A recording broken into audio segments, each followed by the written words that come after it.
And today's show is going to be all about that double smoked spiral ham that you are just dying to make. I am talking about a maple bourbon butter that is only a few ingredients to do, and I am telling you right now, it is going to hit on all the notes. I've already got my pit fired up. We've got that laid out with some cherry pellets, and we will set that dial at 375. But what I want to do here is let's turn our attention down to the board. Let me show you that ham. We've got a little bit of prep work to do. Then we will get it on the pit and start the show. And you can see our ingredient list out here on the board. And this is my ham right here. This is just a store purchase spiral ham. There is nothing special about this. And of course, you are definitely not going to need this stuff here.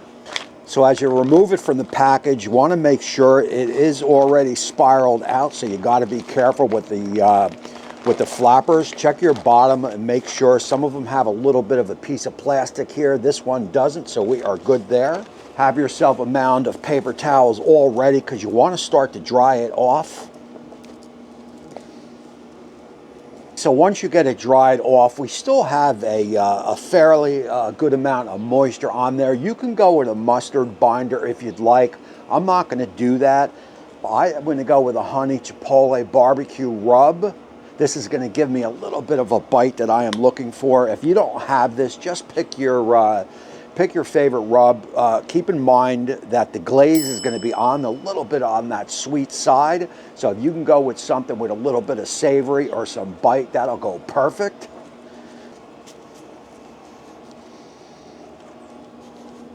And you definitely want to get a fair amount on, as this is going to smoke probably for about, a good 4 hours or so. So once you get your ham all rubbed down, we've got our tin over here. We will get it to the tin. Again, always be mindful that it is already spiraled. Get your hand underneath. Transfer it over to a tin. And believe it or not, that is all there is to it. Let's get on over to my Z. Let's get it on the pit. Then I want to bring you guys back because like I said, I've got that maple bourbon butter brown sugar glaze that we got to get made up. Alrighty, so this one's going to start off simple enough, and that is going to be a half a stick of unsalted butter. From there, you want to go with a half a cup of Kentucky bourbon, half a cup of maple pure syrup, and approximately 1/2 a cup of brown sugar.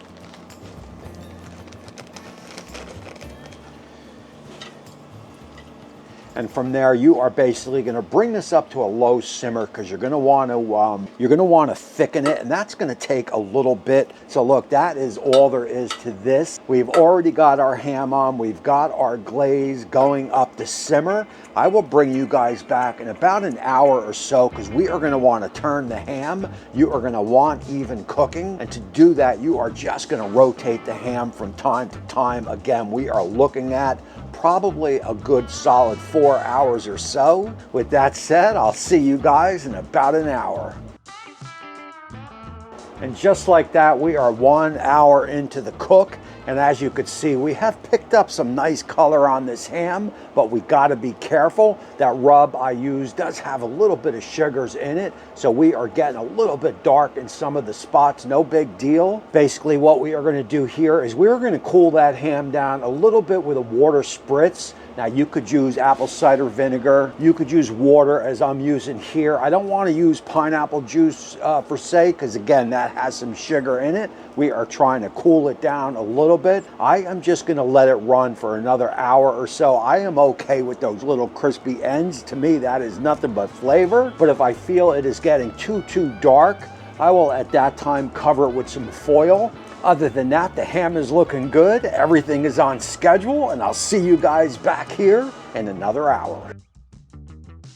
Alrighty, so we just finished up our 3 hour spritz, and as you can see, I did put a piece of foil over the top. That is going to help the ham from crisping out anymore. I definitely like where it is, and I also had temp to gauge it, and we are about 125 and turn on the ham. As I said in the beginning of the show, about 4 hours is what it's going to take at that 375 on the Z. My sauce is in the house staying nice and thick. The ham is looking good. In about a half hour or so, that should put us at that 130 mark or so. I will bring you guys back because we are going to start to glaze it up. Alrighty, and we are coming up on that 4 hour mark, and it is time to have a little bit of fun.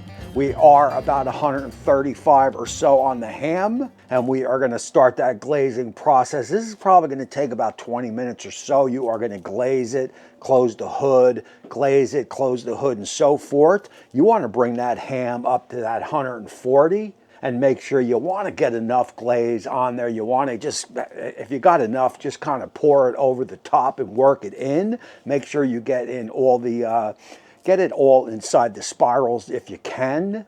And again, just turn it down, glaze the other side, close it, let it go for about another 5 minutes. You are going to maintain that 375 in the pit. Open it up, glaze it again. And I got to tell you, man, I love doing ham. As the price is right, I think we paid about 20 bucks for this ham, and it just looks absolutely incredible. It is just a feel-good cook every time you do one. So we will just continue to glaze it and glaze it and glaze it. Once that 140 is hit, it is time to get the ham off. I mean, come on, guys. Let's just let this play and look at the colors of that ham. I mean, it looks absolutely incredible. There is no doubt about it. And I could tell you right now, this is going to be the ham I am going to do this year on my, put on my Christmas table this year. There is no doubt about it. We will move that on over to the board. We are going to let it sit for about maybe 10, 15 minutes. That's all the time I got. After that, I will bring you guys back. We will give it a little bit of a slice, open taste test, talk about it, and close out the show. Alrighty, and what more could I say that I haven't already said? We've only got one more step to go. And this is just going to add a ton of top flavor to this ham. I hit it already. I'm going to hit it again. All right, and here's our ham right here. We've got the shank running towards the back here. I am just going to take a little bit here on the end. Got to give you guys a little bit of a taste test, and of course, what could you say but cheers? The flavor on this ham is incredible. First off, you pick up a lot of that cherry smoke. Cherry smoke just pairs so well when you're doing a double smoked ham like this. First of all, it puts a nice color on the ham, and then you get that you get a hint of that smoke, so that is definitely a bonus. That maple bourbon butter glaze is perfect for a dish like this. And again, you put that orange zest on over the top of the ham. It just takes it to another level. So guys, that is it. That is going to close out this show here. All the information on this ham here will be down in the description under the show notes. And until next time, we will see you soon.